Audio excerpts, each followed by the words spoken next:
Hi guys, Thomas Sports here. So, this week, people have been talking about Caitlin Clark going on an MVP run.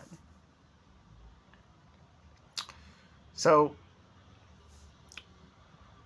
we know that in this season, all the media have been talking about is AJ Wilson as an MVP candidate, right? Like the even unanimous MVP. And for some part, she deserves it because because I mean, the stats that she's putting on are incredible, right? We're talking about 27 points per game, 12 rebounds per game, like two or more blocks per game. Uh, so she's leading in points, in rebounds, in blocks. She's her field goal percentage is above 50%. It's crazy. I mean, she's definitely the best player in the world for most people, and it's okay. However, Kelly Clark is showing a similar impactful performance,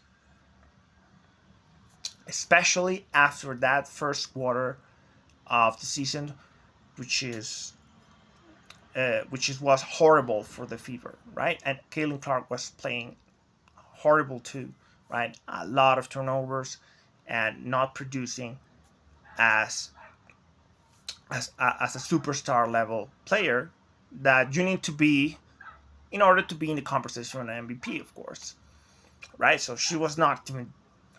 I mean, at that point, she was not considered even an all-star, right?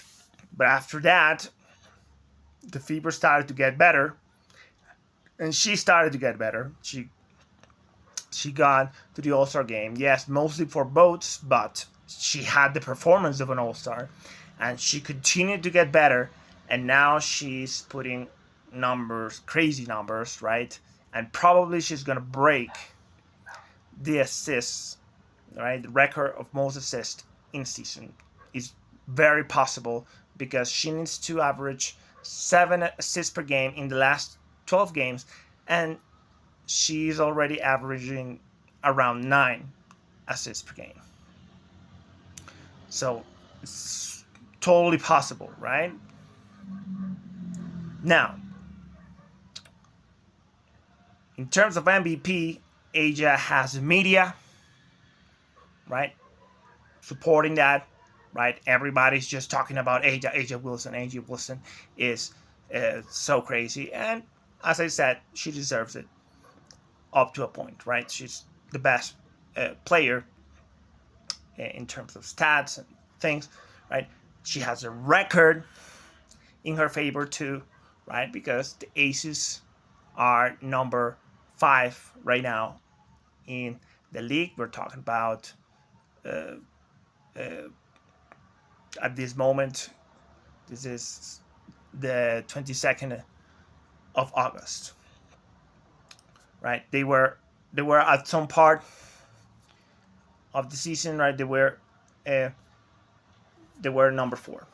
Now, and she also, besides the media and record, she has the stats. So what does need to happen, okay, for Caitlin Clark to be MVP? And that's what I wanted to talk about in this video. How can she be MVP? Okay, so I thought about it, and she needs to do 3 things. Well, number 1, the Fever needs to win the 12 games they have left. They win the 12th game they have left. That will be a 14 because they already have won 2. They, there will be 14 straight games That would be crazy, right? A crazy winning streak. And of course, in those games, Caitlin Clark has to perform as she have been doing in the last few games, right? That's crazy, but as we said, she's against many things, so she needs to make a, let's say, a comeback, media wise, right? In order to be in that conversation, competing with Asia for the MVP after a horrible start in the season. So that winning streak, that would be crazy. That will let them with 25-15 in the record at the end of the season, and that's really, really good. Okay, way better than the 13-27 that they had last season without her. But now with Caitlin Clark, 25-15, that will be, right, a totally change of direction. Okay, number 2 thing that needs to happen for Caitlin Clark to win the MVP: epic performances, right, and epic moments. So, as I said in the previous point, yeah, continue having crazy stats, yeah, but also, right, epic performance, like a 30-point triple double, for example, something like that is super rare.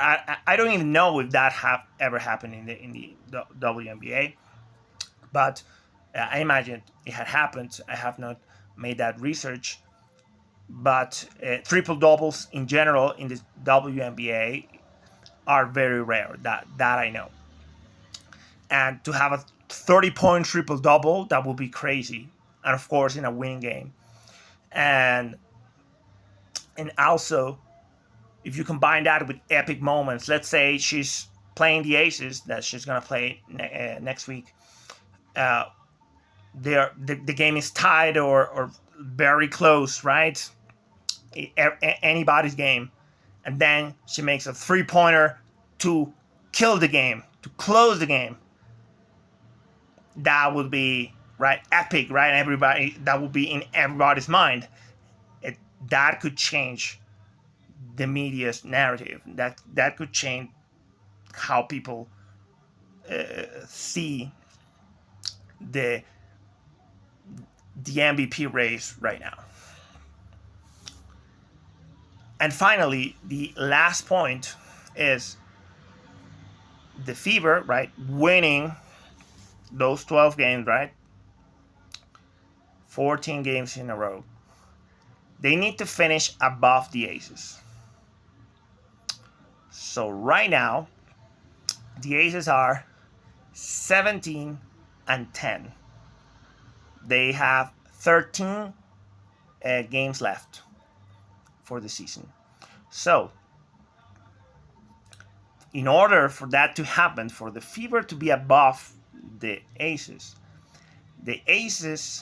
need to be something around 6-7 in the next 13 games. That will leave them with, see my calculation algorithm, so 23 and 17, right? Something around that. 23 and 17. I think even winning 7 and 6, maybe, right? That would be 24 and 16. Yeah, I think that still works, right? So 7 and 6, so kind of 50% for the 13 games that are left in the season. That would leave the Indiana Fever having winning all those games. That sounds almost impossible, right? That will leave the Indiana Fever number 4 or number 5. Well, it depends, of course, of the results of the other teams, right? Above, but that will leave them above the Aces. So if you do all those things right, winning all those games in a row, crazy performances, epic moments, right? Maybe a comeback, right? A winning buzzer beater, things like that, and you finish above the Aces. That's how you put your name on that MVP, right? Of course, that is super crazy, almost impossible to happen. I mean, really hard to win all those games. They have tough teams to beat in those 12 games. Uh, the Indiana Fever was playing well, but not at the point to to to win those 12 straight games. Right, really hard. So I see it as a very unlikely situation. But that for me is the only way that it will change the narrative completely, right? You have to make it totally undeniable for her to win that MVP. So, well, that's what I wanted to say to you guys. That's why I made this long video. I normally do the short videos, but sometimes when I have an idea like this, I like to do the long videos. Please uh, hit that thumbs up and subscribe. And, well, I'll be commenting on other news this week. Thank you very much for your support. Bye bye. See you next time.